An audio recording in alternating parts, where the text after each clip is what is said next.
సంక్రాంతి పండుగకు చేసుకునే అరిసెలను ఏ విధంగా చేశానో ఈ వీడియోలో మీతో షేర్ చేసుకుంటున్నాను.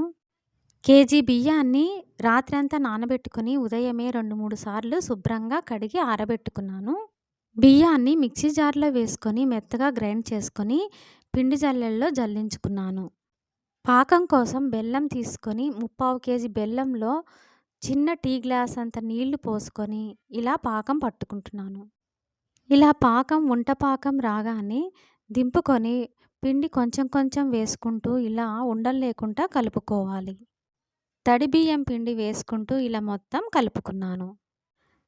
చలిమిడి ఉండలను ఇలా ఒత్తుకొని అరిసెలుగా చేసుకొని వేడి నూనెలో వేసుకొని ఇలా పొంగే వరకు వేయించుకున్న తర్వాత తీసుకోవాలి.